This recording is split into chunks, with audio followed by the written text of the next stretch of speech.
Hi my beauties. Okay, wanted to do a video on summer skincare because the weather is changing and we're getting into summer and the summer months, and I think it's really important to kind of know how to change your skincare routine to kind of adapt for the changes in summer. So of course I have to start this off by saying sunscreen. Sunscreen is so important, and I think that people really are great about sunscreen today back, compared to how they were like decades ago.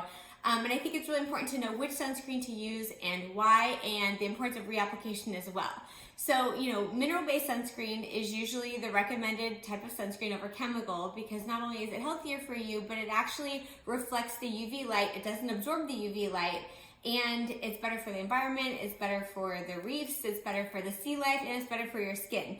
So mineral-based sunscreens include zinc oxide and titanium dioxide, and we always say, and this is what we learned for dermatology boards as well, 7% or higher of one of the active ingredients, either zinc oxide or titanium dioxide, is recommended because anything less than that may not be enough. And mineral-based sunscreens, zinc and titanium, basically cover the whole UV spectrum with respect to the ultraviolet radiation that can affect the skin and cause DNA mutations and so forth. So you have UVA1, UVA2, and UVB. UVB rays are the ones that cause skin cancer, and UVA1 and UVA2 are the ones that cause photoaging by increasing metalloproteinases, matrix metalloproteinases, which break down collagen and elastin. It can induce melanocytes to make melasma, brown spots, lentigines, aging, all that stuff. But when you look at the SPF of a sunscreen, that's only pertaining to the UVBs. That's how we measure UVB protection, but not UVA. So somebody could be using an SPF 100 and they're like, but I'm still getting brown spots and I'm still getting melasma. That's because it may not, it doesn't have anything to do with UVA. UVB is what SPF refers to. So just keep that in mind. But you're always safe with a mineral-based sunscreen because it protects against both UVA and UVB. So that's recommended. It's always recommended to reapply after 40 to 80 minutes in the water. So I always reapply every hour. I try to do it every 40 minutes, but like when I'm out surfing with my son, it's hard to like swim in, dry off your face, and put on your sunscreen. So, being realistic when you're in, the water and having a lot of water activity and that, the sunscreen, has been reapplied, I want to do that about every hour or so. So that's usually recommended. And then, sometimes it's easier to reapply when you're not in the water by just a dust or like a powder-based mineral, like Color Science has one, ZO now has one, Skin Better Science has one, and I'm sure that there's a lot of other ones that I'm not mentioning that are really easy and quick to reapply because you're not going to affect your makeup, you're not going to affect your base layer of sunscreen that you put on earlier in the day, and it just kind of dusts over the mineral-based sunscreen to kind of help with the reapplication process, making it easier, and so you don't have to completely, make your face all shiny and greasy, probably how mine is right now, with, reapplication. So that's really important too. And then always remember, not only your face, but you want your neck, your chest, the backs of your hands, everywhere. And remember that, when you're on the beach or in the water, that the water and the sand reflects the UV light. So you're getting it from all angles. So even when you have a hat on, it can be bouncing up from the water or from the sand and kind of, affecting the skin on the lower face and neck and under the chin area as well. I remember, I'm a Mohs surgeon, and I remember doing skin cancer surgery, and there would be, skin cancers under here where you think would be shadowed, but it's a reflection of the UV light that can, cause, skin sun damage on those areas as well. So in addition to doubling up on your sunscreen in the summer months, a lot of antioxidants are really important in serums and, medical grade skincare products. Vitamin C is a great antioxidant. It also is a non-hydroquinone skin brightener. I really love using vitamin C, especially in the summer, because it does help protect from, DNA mutations induced from UV light, and also melasma and brown spots, solar lentigines, and all of the discoloration and chloasma that we can get from being in the sun. So it's a really natural antioxidant, and it's a great method and way to keep your skin looking its best. It also helps with acne, and it also helps with anti-aging, and it's, like I said, a non-hydroquinone skin brightener, which is great. So hydroquinone is great too, but you want to use that in small doses for short amounts of time. So I like vitamin C and also other antioxidants during the summer months as well. So using azelaic acid, coffee berry, kojic acid as well. A lot of times vitamin C formulations are mixed with other active ingredients that have very potent super, what's the word I'm looking for? Free radical scavengers and things like that, because you're in the sun and you're getting, unfortunately, DNA mutations from the sun even when you have sunscreen on. It's inevitable, so you want to increase these, increase the DNA repair enzymes and things like that to keep your skin as healthy as possible. So hydrators are also really important because, the water and chlorine, bromide in pools, salt water in the ocean, having all that constant water activity, with the skin can help, pull the water out of the skin and have transepidermal water loss. All the water leaching ceramides and humectants and stuff sometimes break down with more exposure of the skin to the water, so you can become more dry. That's why when you swim in like a chlorinated pool and you spend 6 hours in the pool, your skin's pretty dry and ashy and itchy that night because it's lost a lot of water despite the fact that you were in the water.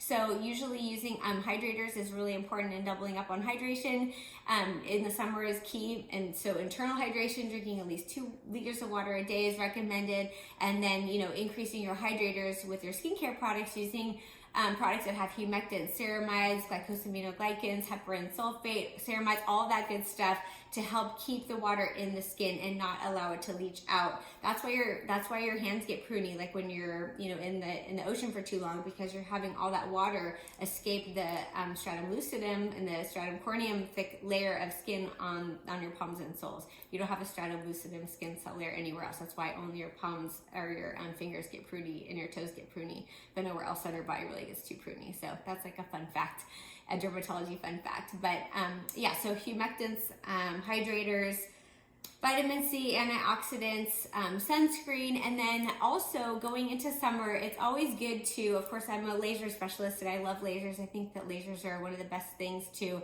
enhance your body's own regenerative processes and to keep your skin histologically younger and acting healthier, especially going into the summer months. So, we live in Orange County. Here's the ocean in the background right here. You can see it's always sunny here, and so people will say, shoot, should I wait until after summer is over to do my Fraxel or to do my Clear and Brilliant or my laser resurfacing? And the answer is no. So usually, you're going to get sun damage that's going to accumulate during the summer, but here it's pretty much always sunny. So we do Fraxel and lasers year round. And even if you're going to be exposed to the sun, it's not like you wasted your money or your time or your efforts to kind of make your skin healthy, and then you're just going to get sun damage over the summer that you're going to want to reverse and erase at the end of the summer. So I always say it's better to go into summer with like fresh, clean skin that's as healthy as possible, and then you're going to have increased sun exposure, and at the end of the summer kind of rewind all that damage that happened as well. Just keep in mind that laser resurfacing, especially with something like Fraxel Repair, Fraxel Restore, Halo, erbium, CO2, all these lasers will help decrease your incidence of skin cancer. It also helps decrease the incidence of precancerous lesions in dermatology, which we call actinic keratoses. So a lot of studies and research and data have shown us that lasers can help protect you against skin cancer and lower the incidence of precancerous lesions. Unfortunately, it's not covered by insurance because it's a very elegant way and may not be necessary, to prevent skin cancers. I mean, doing a blue light therapy or doing photodynamic therapy or, a topical chemotherapy agent would be a lot cheaper for insurance companies to pay for. So unfortunately, they don't cover usually laser treatments to prevent and treat, skin cancer and precancerous lesions. But the fact that these lasers do gives us an idea of how healthy it is for the skin. So not only make the skin look better, but also just to make the skin healthier on a cellular level to decrease your incidence of skin cancer. So usually for myself, going into summer, sometimes I do a Fraxel. I usually do Fraxel about twice a year. So one is before summer, and then of course I'm gonna, I surf, I play water sports, I'm on the beach, I live on the beach, I'm on the beach with my kids all the time. I have water babies who swim, and I have to keep up with them and go in the water with them, unfortunately. Well, fortunately, because it's so fun and I love it. But because, I know that I'm gonna get a lot of excess sun exposure during the summer, even when I protect myself with sunscreen, I always do it before summer. So going into summer, my skin's healthy, it's strong, it's tolerant, and my incidence of skin cancer will be decreased. And then at the end of summer, I definitely do another Fraxel again, or I'll do a Clear and Brilliant, which is kind of like a baby Fraxel. For those of you who don't know, the Clear and Brilliant and the Clear and Brilliant Touch, which is the newer platform, can help do the same things that Fraxel can do, but with no downtime and less pain. It's less aggressive, so the results aren't as you know, aren't as, you know, noticeable as a Fraxel, but it does have the benefit of being, you know, less money, less downtime, less pain, less discomfort, and still the benefits of a laser resurfacing. So I always like to do laser going into summer and coming out of summer as well.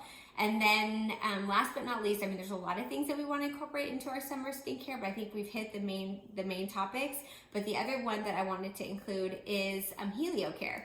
So Heliocare, for those of you who don't know, is an antioxidant vitamin supplement. It's vegan, gluten-free. It's basically a fern block technology. It's an enzyme that was extracted from fern leaves.